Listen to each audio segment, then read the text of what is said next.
नमस्कार, QTV news में आपका स्वागत है। मैं हूं स्तुति और आइए एक नजर डालते हैं शहर की प्रमुख सुर्खियों पर।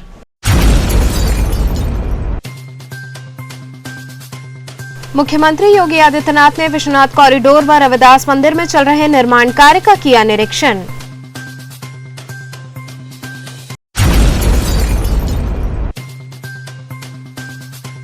महाभैरव अष्टमी के अवसर पर बाबा लाड भैरव की सजाई गई अन्नकूट श्रृंगार की झांकी।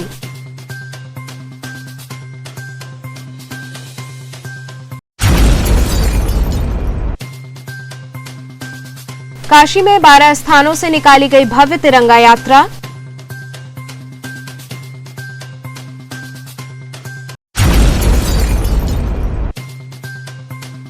और यूपी टेट परीक्षा का पेपर लीक होने के चलते परीक्षा हुई रद्द।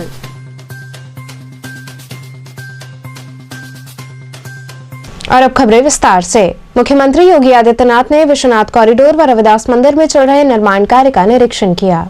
मुख्यमंत्री योगी आदित्यनाथ ने प्रधानमंत्री के हाथों आगामी 13 दिसंबर को काशी विश्वनाथ धाम के लोकार्पण कार्यक्रम पर मुहर लगा दी। सर्किट हाउस में कार्यक्रम की तैयारियों की समीक्षा बैठक के बाद बताया कि विश्वनाथ मंदिर के गर्भगृह में प्रधानमंत्री के शास्त्रोक्त पूजन अर्चन का काशी के साथ ही देश भर में लाइव प्रसारण होगा। वहीं मुख्यमंत्री ने काशी विश्वनाथ मंदिर, बाबा काल भैरव मंदिर में हाजिरी लगाई। उन्होंने विश्वनाथ धाम कॉरिडोर निर्माण कार्य का स्थलीय निरीक्षण भी किया। उन्होंने कॉरिडोर के बचे हुए कार्य को युद्ध स्तर पर गुणवत्ता के साथ सुनिश्चित कराने का निर्देश दिया। सैकड़ों वर्षों के बाद काशी की पहचान बाबा विश्वनाथ धाम प्रधानमंत्री मोदी जी के मार्गदर्शन में, उनके नेतृत्व में, उनकी प्रेरणा से भव्य और दिव्य रूप में सामने आ रहा है। सैकड़ों वर्षों की, कई पीढ़ियों की जो तमन्ना थी वह साकार हो रहा है और अगले कुछ दिनों में प्रधानमंत्री मोदी जी के कर कमलों से पूज्य संतों की उपस्थिति में बाबा विश्वनाथ धाम का लोकार्पण का एक भव्य आयोजन भी काशी में होगा। मुझे लगता है कि पूरी काशी, पूरा उत्तर प्रदेश और पूरा देश विश्व की सबसे प्राचीन नगरी और सनातन हिंदू धर्म की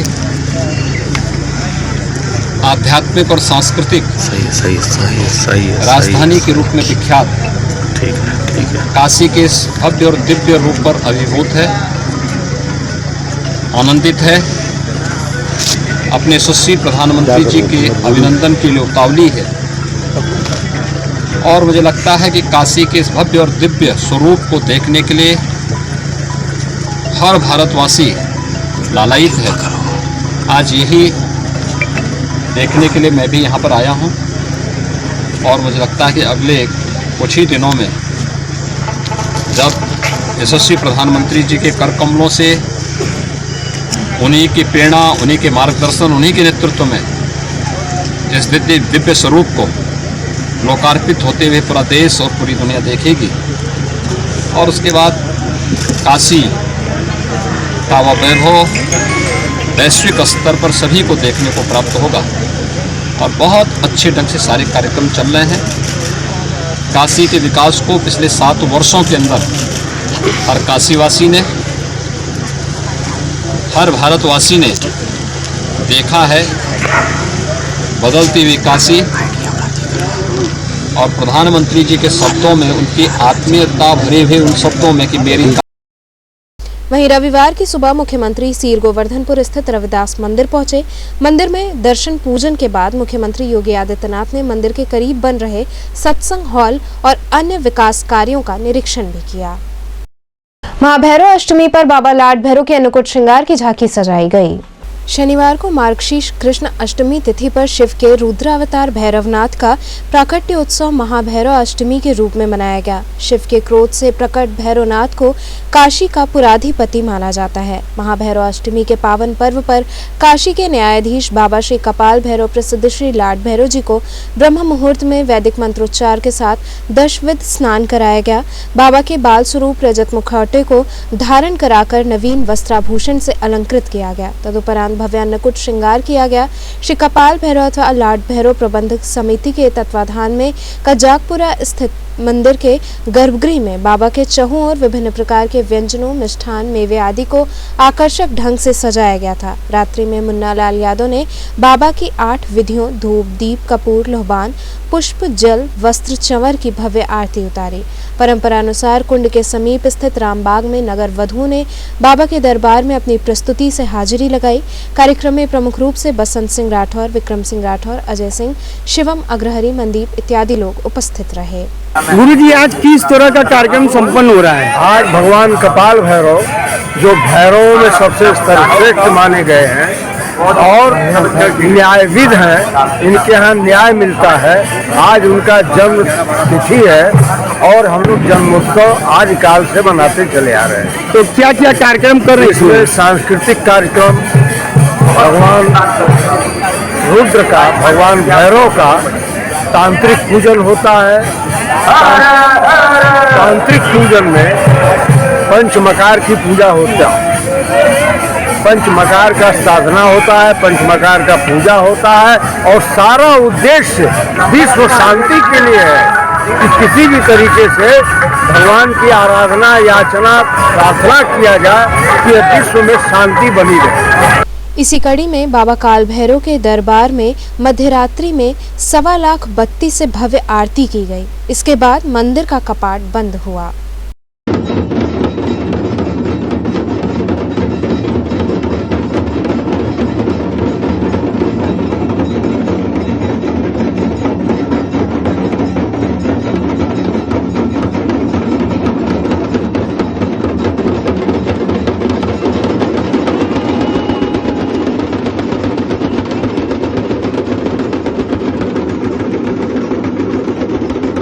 काशी में 12 स्थानों से भव्य तिरंगा यात्रा निकाली गई। रविवार को काशी में भव्य तिरंगा यात्रा का आयोजन किया गया। काशी उत्तर भाग के अमृत महोत्सव आयोजन समिति द्वारा 12 स्थानों से बाइक रैली निकालकर तिरंगा यात्रा संपन्न किया गया। इस भव्य यात्रा के दौरान भारत माता की जय और वंदे मातरम का गगनभेदी उद्घोष कर रहे लोगों में देशभक्ति का उत्साह दिखा। सभी 12 स्थानों से निकली तिरंगा यात्रा भारत माता मंदिर पहुंची।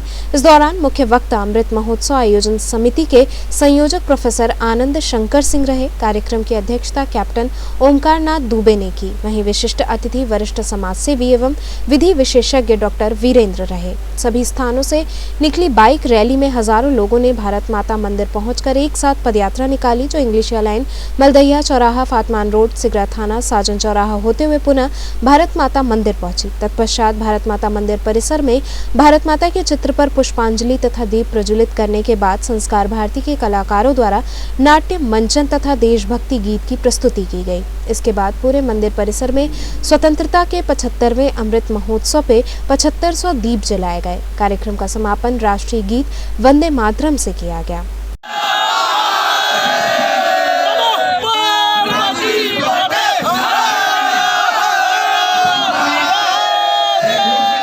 सर, आज किस तरीके की यहाँ पे तिरंगा यात्रा निकाली जा रही है, किस तरीके का प्रोग्राम बनाया जा रहा है और कहाँ से रैली निकलेगी तिरंगा यात्रा और कहाँ तक समाप्त होगी? यह तिरंगा यात्रा अमृत महोत्सव आयोजन समिति काशी उत्तर की तरफ से आयोजित की जा रही है। इस तिरंगा यात्रा में जितने भी वाराणसी महानगर के समाजसेवी, शिक्षक, अध्येता, शोधार्थी, अधिवक्ता, समाजसेवी, व्यवसायी, जितने भी संभ्रांत नागरिक जन हैं, माताएं बहनें हैं, समाज के संभ्रांत प्रबुद्ध जन हैं, वह सब मिलकर के आज यहाँ वाहन से तिरंगा यात्रा लेकर के इकट्ठे होंगे। यह तिरंगा यात्राएं लगभग 12 स्थानों से, विभिन्न वाराणसी शहर के जगहों से आकर के यहाँ भारत माता परिसर में एकत्र होगी। फिर वह तिरंगा यात्रा पैदल ही इस भारत माता मंदिर परिसर से निकलेगी। भारत माता के मंदिर के चारों तरफ जो अपने नगर का परिवहन मार्ग है, उस परिवहन मार्ग में यह तिरंगा यात्रा पैदल ही परिक्रमा करते हुए पुनः इसी भारत माता मंदिर परिसर में आकर के पूरी करेगी। मेन यात्रा का विषय क्या है सर, ये जानना चाहते हैं। आज अमृत महोत्सव का विषय पूरे देश भर के लिए एक गौरव का विषय हो गया है, क्योंकि अमृत महोत्सव देश को एक बार फिर से अपने गौरव को अनुभव करने का, स्मरण करने का है, क्योंकि देश की स्वतंत्रता में, स्वाधीनता में बलिदान करने वाले ऐसे लाखों आत्माएं हैं, हजारों हुतात्माएं हैं जिनको इतिहास के पन्ने में स्थान ही नहीं मिला। हमारी आने वाली पीढ़ियां उनको आज तक जान नहीं सकी और ना ही हम जान सके, लेकिन आज यह सुअवसर है, 75वां अमृत महोत्सव है जो 2022 में आने को है, लेकिन हम ये गौरवशाली पीढ़ी हैं जिसको यह आज सुअवसर प्राप्त हुआ है कि अमृत महोत्सव के इस सुअवसर पर हम उन अपनी जो भी हुतात्माएं हैं, बलिदानी आत्माएं हैं, हम उनको आज स्मरण करें, हमारी आने वाली पीढ़ियां उनको जान सके, समझ सकें कि उनका क्या योगदान, क्या स्वाभिमान रहा है। इस देश को इस जानने का अधिकार है। आज हम सब उनको उत्सव के रूप में मनाने के लिए एकत्र हो रहे हैं इस अमृत महोत्सव को। इसी कड़ी में नाटिमली के मैदान से समाजसेवी प्रदीप जायसवाल के नेतृत्व में भव्य तिरंगा यात्रा निकाली गई, जिसमें भारत माता की जय, वंदे मातरम के उद्घोष के साथ यात्रा प्रारंभ हुई। यात्रा विभिन्न मार्गों से होते हुए भारत माता मंदिर पहुंची। इस यात्रा में प्रमुख रूप से प्रदीप जायसवाल, वैभव सिंह, दिलीप जायसवाल, रवि सिंह, शिवाजी यादव, दीपू पटेल सहित बड़ी संख्या में लोग उपस्थित रहे। प्रदीप जी, आज किस तरह का यात्रा निकल रहा है, क्या संदेश दे रहे हैं? ये अमृत महोत्सव के लिए है जी। अमृत महोत्सव में आज तिरंगा यात्रा निकालना है और इससे थोड़ा सा जन जागृति करनी है कि देश के प्रति देशभक्ति लोगों के अंदर जागृत हो, इसी के लिए ये कार्यक्रम किया जाएगा। इसके माध्यम से क्या संदेश दिया जाएगा? यही संदेश देना है कि लोगों को देशभक्ति ज्यादा से ज्यादा लोगों के अंदर जागृत हो। ये कहाँ से शोभा यात्रा उठेगी और कहाँ तक जाएगी? ये विद्यापीठ से के बगल में भारत माता मंदिर से निकलकर 2 किलोमीटर की परिक्रमा करके फिर भारत माता मंदिर में समाप्त हो जाएगी। कितनी संख्या लगभग आप लोग को जुटाने की कोशिश कर रहे हैं? हम लोग करीब 2 से 2.5 हजार आदमी की संख्या जुटाने की कोशिश कर रहे हैं। इसी क्रम में काशी दक्षिण स्थित केशव नगर अंतर्गत महामनापुरी शाखा की भव्य तिरंगा यात्रा निकाली गई। यात्रा महामना पार्क, जंगमपुर से हैदराबाद गेट होते हुए नासिरपुर, विवेक नगर इत्यादि मार्गों से होकर गुजरी। कार्यक्रम में बड़ी संख्या में गणमान्य नागरिक, बच्चे तथा स्वयं सेवक शामिल रहे, जिसमें प्रमुख रूप से जगदीश पांडे, शिवाशंकर, अनिल दुबे, प्रोफेसर सदाशिव द्विवेदी इत्यादि लोग शामिल रहे। यूपी टेट परीक्षा का पेपर लीक होने के चलते परीक्षा रद्द कर दी गई। वाराणसी में आज यूपी टेट की परीक्षा देने के लिए अभ्यर्थी दूर दराज से आए हुए थे, लेकिन पश्चिमी यूपी में पेपर लीक हो जाने के बाद परीक्षा को रद्द करा दिया गया। वहीं 1 महीने बाद दोबारा परीक्षा कराई जाएगी। प्रयागराज और पश्चिमी यूपी से कई आरोपी हिरासत में भी लिए गए हैं।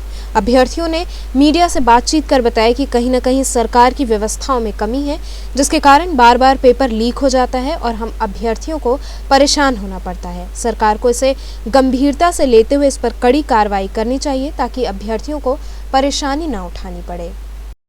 कि बीटीसी टीईटी का टेस्ट था, एक गिरोह कहीं से उसने पेपर लीक किया। हमने कहा पूरे पेपर को अभी निरस्त करो, पूरे गिरोह को गिरफ्तार कर लो,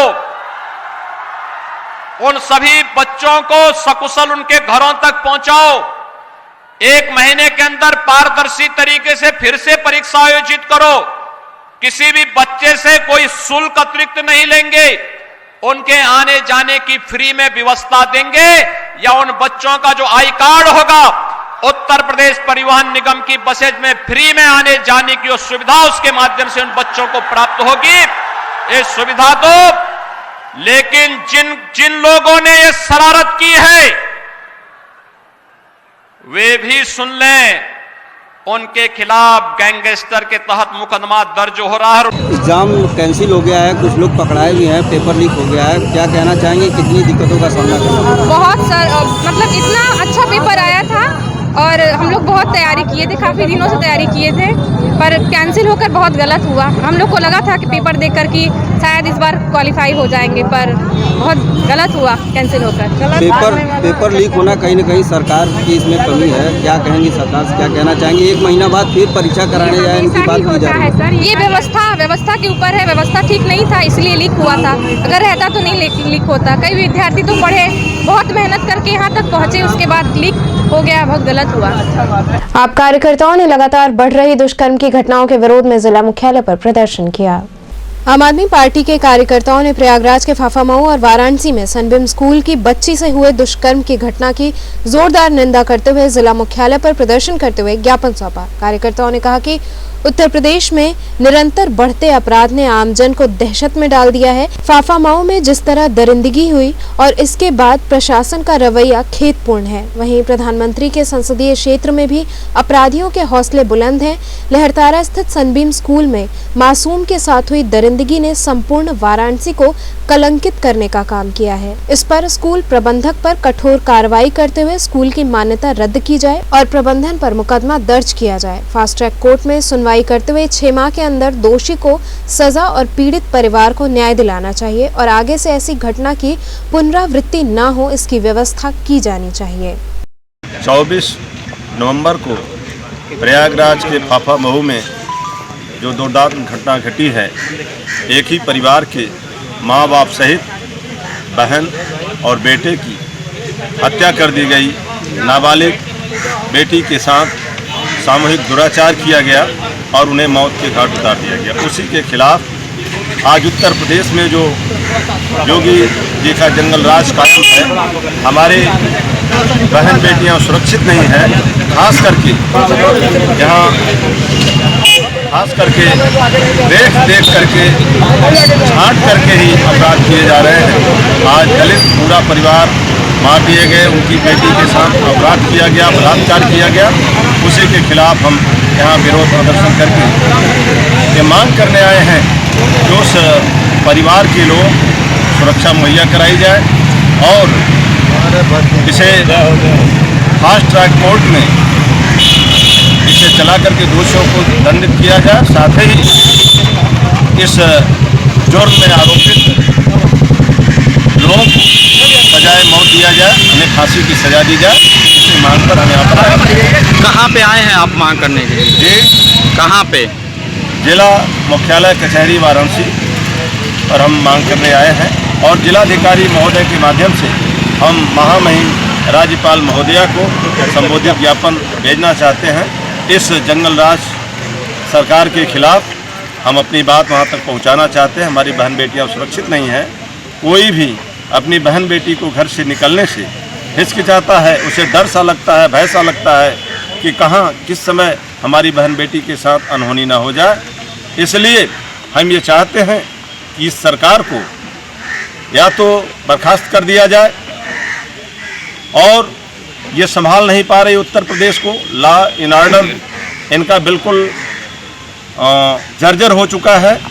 यही हमारी सोच है। इन्हीं के तहत हम उन दरिंदों को फांसी की सज़ा की मांग करते हैं। फास्ट ट्रैक कोर्ट में उसे चलाया जाए। आज हम लोग समझ में नहीं आएगा प्रदेश के आह्वान पर संपूर्ण जिले में मुख्यालय पर प्रदर्शन कर रहे हैं। मांग हमारी ये है कि जो लगातार अपराध की घटनाएं बढ़ती चली जा रही है, महिलाओं के खिलाफ, दलितों के खिलाफ, हम उसका विरोध करते हैं और राज्यपाल के माध्यम से मांग करते हैं कि इन घटनाओं की पुनरावृत्ति न हो और ये सरकार है नाकाम है पूरी तरीके से अपराध रोकने में। इस अपराध सरकार को बर्खास्त किया जाए, दोषियों को तत्काल फांसी दिया जाए।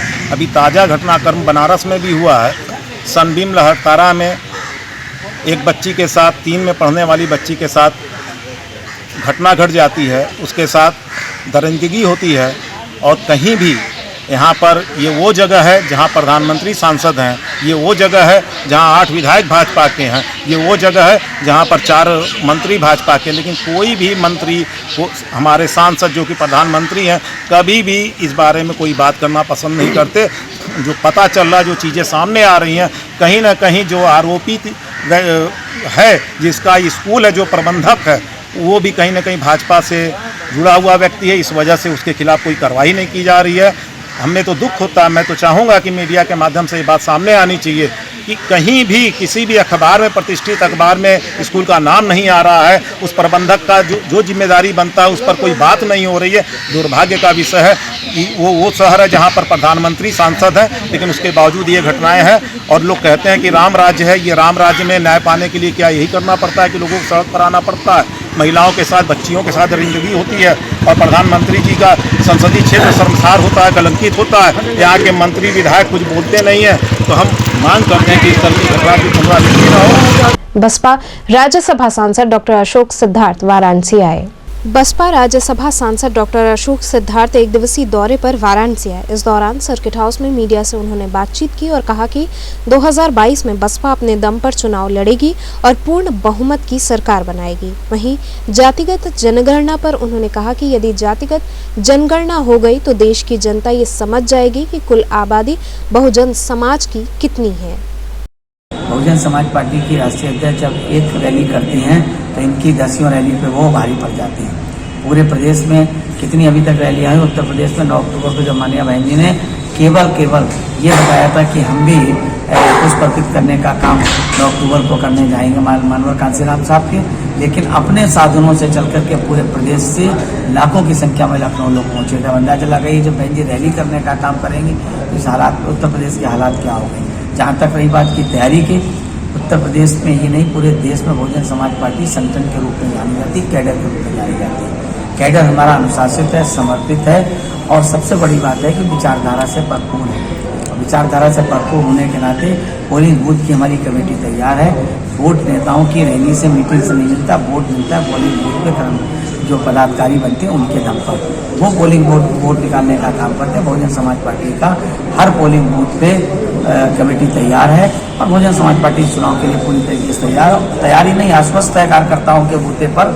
उत्तर प्रदेश के कार्यकर्ताओं के दम पर बहुजन समाज पार्टी आश्वस्त है कि हम अपनी पूर्ण बहुमत की सरकार बनाने का काम करें। गठबंधन करेंगे या फिर सोशल मीडिया के माध्यम के द्वारा प्रदेश की जनता को बताने का काम किया कि 2022 के चुनाव बहुजन समाज पार्टी अपने दम पर लड़ेगी, न सिर्फ लड़ेगी बल्कि अपनी पूर्ण बहुमत की सरकार बनाएगी। ये सिर्फ इस बात से डरते हैं कि जाति जनगणना अगर हो गई तो उत्तर प्रदेश की नहीं देश की आम जनता ये समझ जाएगी कि देश में कुल आबादी बहुजन समाज की कितनी है, एससी की कितनी है, एसटी की कितनी है, ओबीसी की कितनी है, माइनॉरिटी की कितनी है और टोटल आबादी कितनी है। उसमें जब इनको लगेगा 85 से 90% आबादी इतनी की है तो ये उस बात से डरते हैं कि इन लोगों को अपनी ताकत पता चल जाएगी और जब ताकत पता चल जाती है तो वो अपने दम पर सत्ता को हथियाने का काम करता है। इसलिए सत्ता जाने के डर से जाति जनगणना कराने से ये लोग कतराने का काम कर रहे हैं। जय भीम, जय भारत। पिंडरा क्षेत्र में भाजपा द्वारा ट्रैक्टर रैली निकाली गई। विधानसभा चुनाव नजदीक आते ही सभी पार्टियों की ओर से किसानों को अपने हित में साधने की कोशिश की जा रही है। इसी कोशिश को धार देने के लिए बीजेपी की ओर से किसानों के लिए की जा रही कार्य योजना के बारे में अवगत कराने हेतु एक ट्रैक्टर रैली का आयोजन किया गया। 16 से 30 नवंबर तक चलने वाले ट्रैक्टर रैली को प्रदेश के अलग अलग हिस्सों में निकाला जा रहा है, जिसको लेकर पिंडरा विधानसभा क्षेत्र में भी 500 ट्रैक्टर के साथ ट्रैक्टर मार्च निकाला गया। ट्रैक्टर मार्च के बाद एक खाट पंचायत का भी आयोजन हुआ, जिसमें किसान मोर्चा के प्रदेश अध्यक्ष कामेश्वर सिंह ने दूर दराज से आए हजारों किसानों को सरकार की ओर से किसानों के हित में चलाई जा रही योजनाओं के बारे में अवगत कराया। देखिए, भारतीय जनता पार्टी किसान मोर्चा उत्तर प्रदेश देश को आत्मनिर्भर बनाने में जिसका सबसे बड़ा योगदान है किसानों का।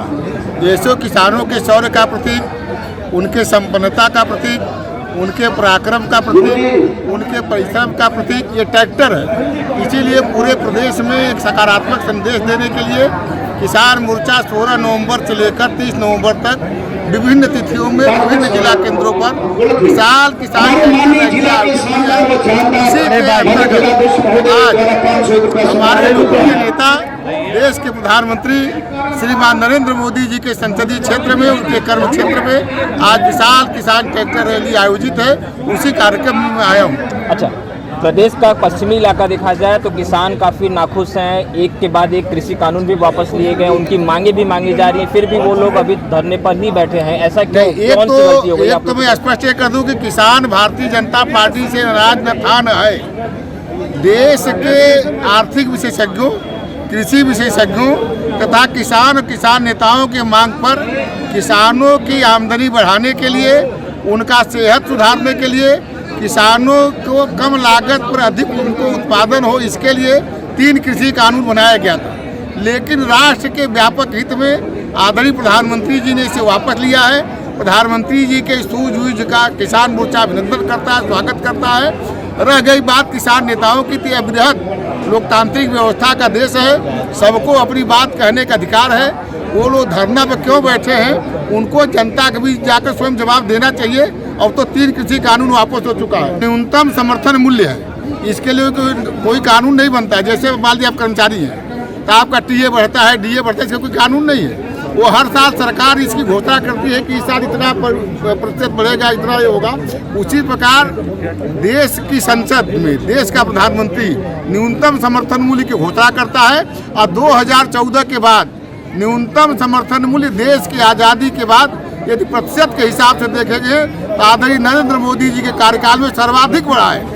जब ये प्रधानमंत्री बने थे तो 1400 के आसपास गेहूं का रेट था, आज 1900 के आसपास रेट है। तो हमारे प्रधानमंत्री जी किसानों के लिए हितैषी हैं, संवेदनशील हैं और आने वाले दिनों में न्यूनतम समर्थन मूल्य बढ़ता है और बढ़ता रहेगा। लेकिन जब 3 के कृषि कानून बिल वापस होने की घोषणा हो गई, उसके बावजूद भी किसान क्यों अभी धरने में बैठे हुए? आखिर वो लोग कौन है? इसका जवाब तो देखे ना, कौन है ये देखे। कुल मिलाकर ये है कि 2014 के बाद केंद्र में और 2017 के बाद प्रदेश में भारतीय जनता पार्टी के सरकारों के विरुद्ध विरोधी दलों को किसी भी प्रकार का मुद्दा नहीं मिल रहा था।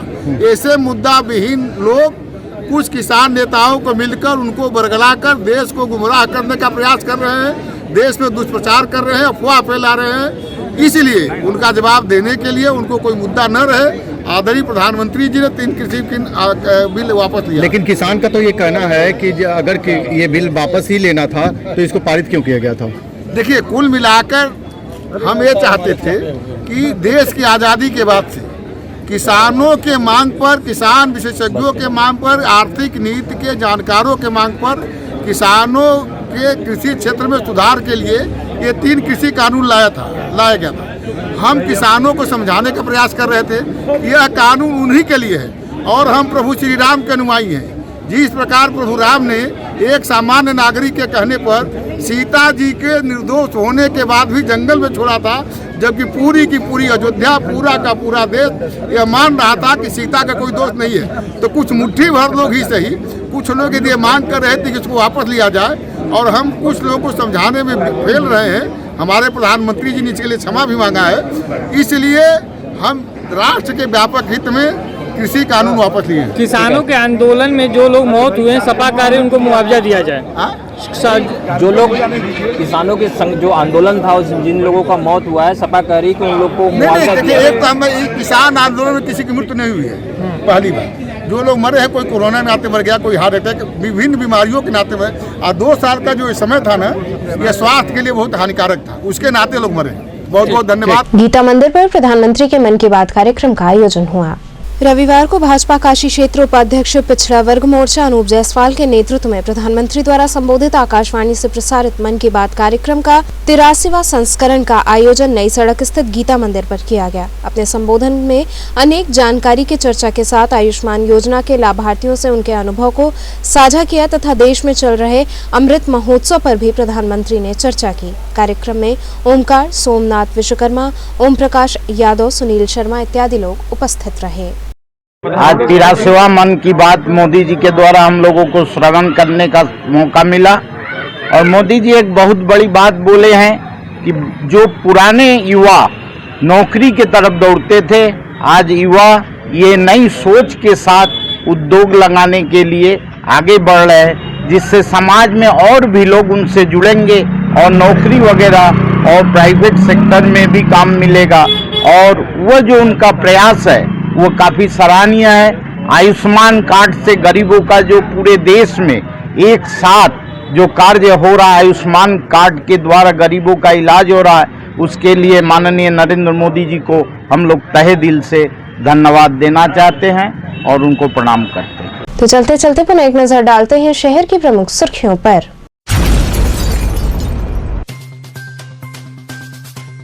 मुख्यमंत्री योगी आदित्यनाथ ने विश्वनाथ कॉरिडोर व रविदास मंदिर में चल रहे निर्माण कार्य का किया निरीक्षण।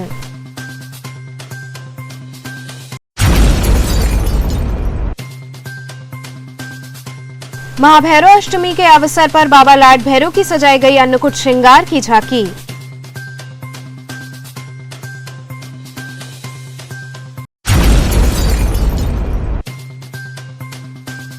काशी में 12 स्थानों से निकाली गई भव्य तिरंगा यात्रा।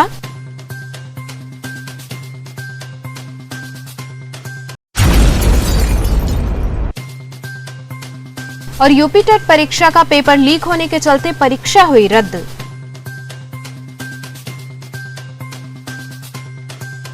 तो ये थे आज के समाचार। कल फिर होगी मुलाकात, तब तक के लिए नमस्कार।